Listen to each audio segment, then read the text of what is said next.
এই দেখো হুলো কি করেছে, বৃষ্টির মধ্যে হুলো এসেছে ভিজতে ভিজতে একটুখানি।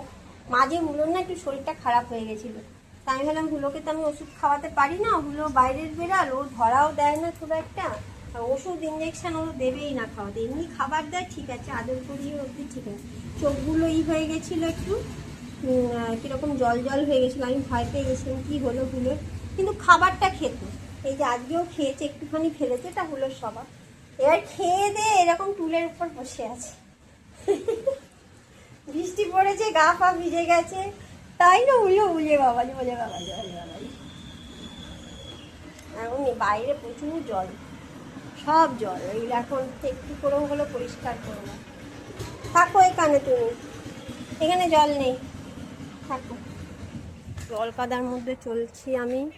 রাতের ডাক্তারের অ্যাপয়েন্টমেন্ট নিয়েছি, বললো ডাক্তারবাবু আসবে, সেই জন্যে এখন দুপুরবেলা মাসি খিচুড়ি বানিয়েছিল, খিচুড়ি খেয়ে এখন আমি চলছি আমার ডাক্তারবাবুর কাছে।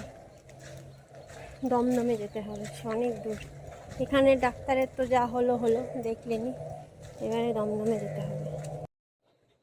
এই যে এগুলো দিয়েছে ডাক্তার, এগুলো স্যাম্পেল ছিল, দিয়েছে, বলছে ব্রাশ করার জন্য এটা মাউথ ওয়াশ করতে হবে। আমার দাঁতের অবস্থা খুবই খারাপ, এই যে কিছু এই নার্ভ অবধি ছুঁয়ে গেছে, এসব লিখেছে টিখেছে,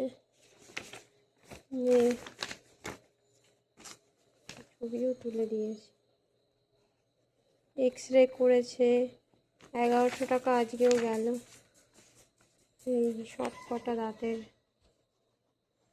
খুবই খারাপ অবস্থা, সব দাঁতের ডাক্তার বলল সব রেডিয়েশনের সাইড এফেক্টস, কোনো ব্যথা যন্ত্রণা হয় না, বাট দাঁতে ক্যাভিটি হয়ে যায়। আর